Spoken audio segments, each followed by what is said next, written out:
বাংলাদেশ জামাতে ইসলামী, বাংলাদেশ জামাতে ইসলামী, বাংলাদেশ জামাতে ইসলামী, বাংলাদেশ জামাতে। ধন্যবাদ আপনাদের সবাইকে।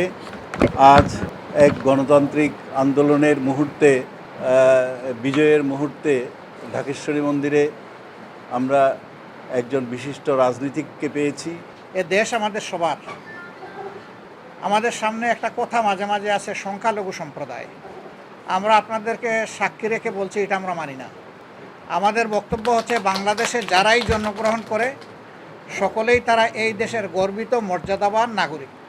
ধর্ম এখানে কারো অধিকার হরণ করতে পারে না।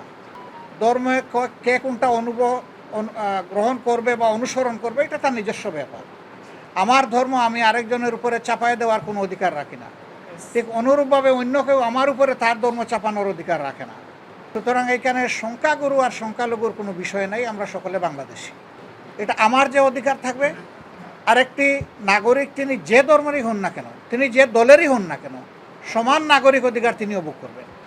আমরা চেষ্টা করেছি মানুষকে মানুষ হিসাবে গণ্য করার, মানুষকে মানুষ হিসাবে সম্মান দেওয়ার। এই জন্য যখন কোনো সমস্যা আমাদের সামনে আসে, বিপদ আসে, আমরা জিজ্ঞেস করি না যে উনি কোন দলের বা কোন ধর্মের। আমরা শুধু এতটুকুই আমাদের জন্য যথেষ্ট যে উনি একজন মানুষ। আপনারা আমাদের জন্য দোয়া রাখবেন। আপনাদের প্রয়োজনে, জাতির প্রয়োজনে যদি কখনো আমাদেরকে ফিল করেন, এই ফিল করাটাই হবে আমাদের জন্য আপনাদের একটা উপহার। তখন যেন আপনাদের এই ফিলিংয়ের, এই প্রত্যাশার সাড়াটা আমরা ঠিকমতো দিতে পারি, আমাদের জন্য আপনারা দোয়া করবেন। যে কোনো দুর্বৃত্ত কোথাও আমাদের নামে, আমাদের লেবেল, আমাদের ব্যানার, আমাদের স্লোগান ব্যবহার করে এরকম কাজ করছে কিনা, যদি আপনারা মানে এরকম কিছু আপনাদের কাছে থাকে, সারা বাংলাদেশের যেখানেই হোক, আপনারা আমাদেরকে একটু সাহায্য করবেন এই তথ্য দিয়ে। আমরা কথা দিচ্ছি যে আমরা কোনো দুর্বৃত্তকে প্রশ্রয় তো দিবই না, এই অপকর্মের জন্য তার পাওনা আমরা সমঝাই দিব তাকে। বাংলাদেশ জামাতে ইসলামী, বাংলাদেশ জামাতে ইসলামী, বাংলাদেশ জামাতে ইসলামী, বাংলাদেশ জামাতে ইসলামী। গড়বে গড়বে আল্লাহর হুকুমত, গড়বে গড়বে খেলাফতে রাশেদার, জনগণ নন্দিত আগামী, কোরআনের কাঙ্ক্ষিত আগামী, জনগণ নন্দিত আগামী, কোরআনের কাঙ্ক্ষিত আগামী। বাংলাদেশ জামাতে ইসলামী, বাংলাদেশ জামাতে ইসলামী। আমরা একই পরিবারের হয়ে সম্প্রীতির আমাদের এই বাংলাদেশে থাকতে চাই। এটাই আমাদের বৌদ্ধ সম্প্রদায়ের পক্ষ থেকে আমাদের একটা বড় আশা। এখানে আমাদের বৌদ্ধ ধর্মাবলম্বীদের সাথে যে মত বিনিময় সভার আয়োজন করেছেন, অত্যন্ত আমরা খুশি হয়েছি। আপনাদের সকলের জন্য সুস্থ সুন্দর দীর্ঘায়ী জীবন কামনা করতেছি। বাগানে যেমন ভিন্ন ভিন্ন ফুল থাকলে একটি সৌন্দর্য বহন করে, ঠিক তদ্রূপ সকল সম্প্রদায়কে সঙ্গে নিয়ে যখন আমরা চলব, তখন বাংলাদেশের যে বামমূর্তি সেটা বহির্বিশ্বে সেটা আলোচিত হবে, সেটা প্রশংসিত হবে। ইসলামী, বাংলাদেশ জামাতে ইসলামী, বাংলাদেশ জামাতে ইসলামী। পাখিরা নতুন গান গাইবে, শিশুরা নতুন প্রাণ।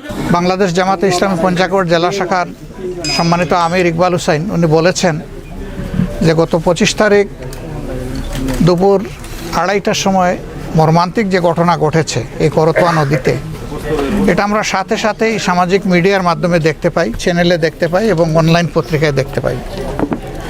তো সেই সময় থেকে শুরু করে এখানকার নেতৃবৃন্দ প্রতিনিয়ত আমাদেরকে খোঁজখবর দিচ্ছেন।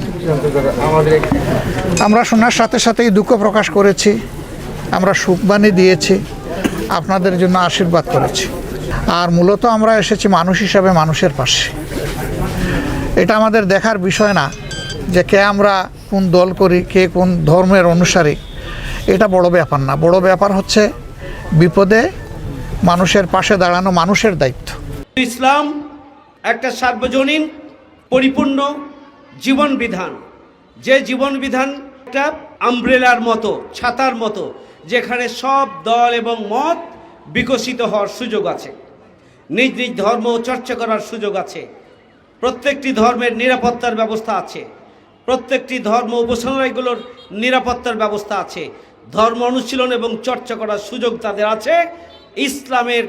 ইসলামী জীবন ব্যবস্থা যদি প্রতিষ্ঠিত হয় তাহলে সেটি হবে। শৈত্যপ্রবাহ যদি আসে, শীত আসে, যদি ঘূর্ণিঝড় হয়, যদি বন্যা আসে, তাহলে দেখে দেখে এই প্রাকৃতিক দুর্যোগগুলো দেখে দেখে মানুষের ক্ষতি করে না যে কে হিন্দু, কে মুসলমান, কে বৌদ্ধ, কে খ্রিস্টান। যে বাংলাদেশ জামাত ইসলামীর এই যে তৃতীয় দফা কর্মসূচি, সমাজ কল্যাণ, সমাজ সেবা করা, এই কার্যক্রম বাস্তবায়নে আমরা কখনোই হিন্দু, মুসলমান, বৌদ্ধ, খ্রিস্টান, ধর্ম, বর্ণ, আমরা দল মত আমরা বিবেচনা করি না। কে মুসলমান, কে হিন্দু, কে বৌদ্ধ, কে খ্রিস্টান, এখানে এই পরিচয়টা আমরা কোনোভাবেই বড় করে আলাদা করবার কোনো সুযোগ নাই। যার যার ধর্ম তার ধর্ম। আমাদের যে সংবিধান আছে সেই সংবিধানের 2-এর কতে পরিষ্কার করে বলা হয়েছে সকল ধর্মের অনুসারীরা সমান মর্যাদা পাবেন তাদের ধর্ম পালনে। যে আপনারা আপনাদেরকে আলাদা কিছু ভাববেন না, আপনারা এদেশেরই গর্বিত নাগরিক, আপনারাও মাথা উঁচু করে দাঁড়াবেন, আপনারাও আপনাদের ভয়েস রেজ করবেন, সম্মিলিতভাবে আমাদের ওই জাতীয় শত্রুদের বিরুদ্ধে লড়াই করব আমরা। তো সকল ক্ষেত্রেই আমরা যেন একে অন্যের পাশে দাঁড়াতে পারি, একযুগে পথ চলতে পারি, আমরা সেই দিকেই সামনের দিকে খেয়াল রেখে আমাদের আগামীর বাংলাদেশকে গড়ে তোলার জন্য আমরা সোচ্চার থাকব।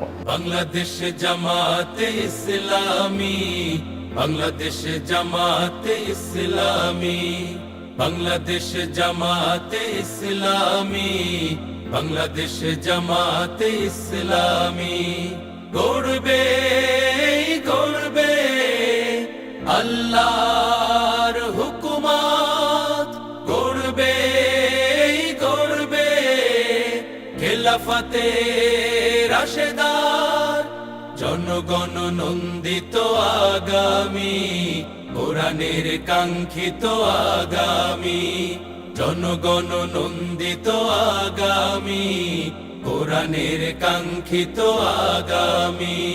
বাংলাদেশ জামাতে ইসলামী, বাংলাদেশ জামাতে ইসলামী, বাংলাদেশ জামাতে ইসলামী, বাংলাদেশ জামাতে ইসলামী। নীলিমা নতুন কথা বলবে, নদীরা দ্বিগুণ বেগে চলবে, নীলিমা নতুন কথা বলবে, নদীরা দ্বিগুণ বেগে চলবে, রহমের বাড়ি ধারায় আসবে নামি। বাংলাদেশ জামাতে ইসলামী, বাংলাদেশ জামাতে ইসলামী, বাংলাদেশ জামাতে ইসলামী, বাংলাদেশ জামাতে ইসলামী। পাখিরা নতুন গান গাইবে, শিশুরা নতুন প্রাণ পাইবে, পাখিরা নতুন গান গাইবে, শিশুরা নতুন প্রাণ পাইবে, উঠবে নতুন এক সূর্য জানি। বাংলাদেশ জামাতে ইসলামী, বাংলাদেশ জামাতে ইসলামী, বাংলাদেশ জামাতে ইসলামী, বাংলাদেশ জামাতে ইসলামী। আমি ধন্য এতগুলো লোক স্যারের আগমনে উপস্থিত হয়েছে, এই কথাটা, এই দৃষ্টিটা আমাকে পাগলের মতো করে দিয়েছে। প্রিয় উপস্থিতি, আপনারা মুসলমান, আমি হিন্দু, কিন্তু নবীর সেই বাণীটি কি, নবীর সেই বিচারটুকু কি আপনাদের অনেকের মনে আছে? যে ন্যায় বিচারের জন্য মহামানব, শ্রেষ্ঠ মহামানব হিসেবে পরিচিতি লাভ করেছিলেন, যার শক্তির বদৌলতে মুসলিম সম্প্রদায় এই বিশ্বে সংখ্যা গরিষ্ঠ মানব হিসেবে পরিচিতি লাভ করেছে। এই কর্মী সম্মেলনের মাননীয় সভাপতি, মান্যবর প্রধান অতিথি বিশেষ অতিথিবৃন্দ, সাংবাদিক বন্ধুগণ এবং আইন শৃঙ্খলা কাজের নেতৃত্ব, পুলিশ ভাইরা এবং আমার সম্মুখে উপস্থিত লাখো জনতা, এই সংখ্যাগরিষ্ঠ লোক আমাদের ভাই, আমাদের সঙ্গে তাদের কোনো বিরোধ নাই। এদেশে যদি মক্কা এবং মদিনার সনদ অনুযায়ী সৎ লোকের রাষ্ট্র পরিচালনায় আমরা পাঠাতে পারি, তাহলে এই ভূখণ্ডে সবচেয়ে বেশি উপকৃত হবে বাংলাদেশের হিন্দু সমাজ। অনেকে হয়তো মন্তব্য করছেন যে হঠাৎ করে আমি গাইবান্ধা জেলায় সনাতন ধর্মাবলম্বী এখানে এসেছি বক্তব্য দেওয়ার জন্য, হয়তো আশ্চর্য বোধ করতেছেন। আমি দীর্ঘদিন যাবৎ বাংলাদেশ জামাতে ইসলামীকে সমর্থন করি এবং ভালোবাসি। আজকের এই কর্মী সম্মেলন উপস্থিত আছে সম্মানিত সভাপতি ও চুয়াডাঙ্গা জেলার 2 নয়নের মণি, আমাদের সবার প্রাণপ্রিয় জনাব মোহাম্মদ রুহুল আমিন, এবং যিনি প্রধান অতিথি হিসাবে উপস্থিত আছেন ও প্রধান অতিথির আসনে অলঙ্কৃত করেছেন বাংলার 18 কোটি বাঙালির অত্যন্ত সুপরিচিত মুখ ডাক্তার শফিকুর রহমান। বিভিন্ন ধর্মাবলম্বীর ভাইদেরকে জানাই আমার প্রাণঢালা এবং আত্মার অন্তরস্থল থেকে আমার অভিনন্দন, শুভেচ্ছা ও নমস্কার। আমি শোভন দাস, আপনারা ইতোমধ্যে আমার নাম শুনেছে।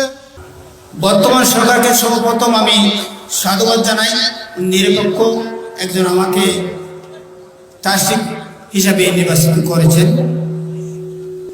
আর সাধুবাদ জানাই অত্র সম্মেলনের আমাদের মহান অতিথিকে, ওনার নেতৃত্বেই যেই না জামাত ইসলাম এখন জোয়ার এসেছে, সেই জোয়ারের বন্যাকে আমি সাধুবাদ জানাই।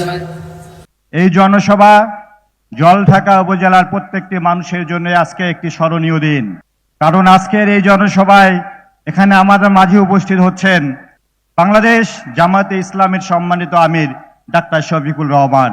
5ই আগস্টের পরে উনি প্রথম ঢাকেশ্বরী মন্দিরে গিয়ে হিন্দুদের সাথে মত বিনিময় করে তিনি আস্থার পুঁতিকে স্থাপন করেছিলেন। এজন্য ওনাকে আন্তরিক অভিনন্দন জানাই, ধন্যবাদ জানাতে চাই। আজকের অনুষ্ঠানের প্রধান অতিথি হিসেবে আসীন হচ্ছেন মাননীয় ডাক্তার শফিকুর রহমান, আমির বাংলাদেশ জামাত ইসলামী। আমরা সাম্প্রদায়িক সম্প্রীতিতে বিশ্বাস করি। এই ওয়ালের পাশে শ্মশান, এই ওয়ালের পাশে হচ্ছে গোরস্থান। তবে কেন এই বিভেদ ছিল এতদিন? এটা কি চলতে দেওয়া যায়? আমরা সেটা হতে দেব না।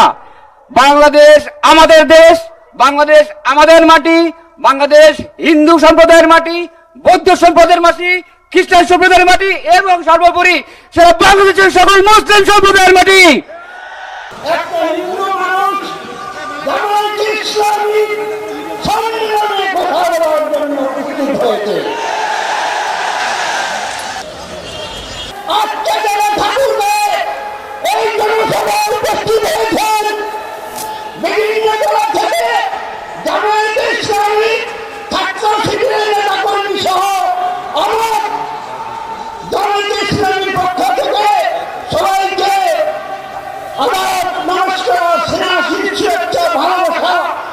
আপনারা ইতিমধ্যে শুনেছেন যে আমি সনাতনী ধর্মাবলম্বী। আমার নামটিও ইতিমধ্যে ঘোষণা হয়েছে রতনচন্দ্র রায়। আপনারা অনেকেই চেনেন। আপনারা সবাই ভালো আছেন তো? আপনারা ভালো আছেন, আমিও সেই সৃষ্টিকর্তার অশেষ কৃপায় আমি খুব ভালো আছি, আলহামদুলিল্লাহ। আমার পক্ষ থেকে আসসালামু আলাইকুম।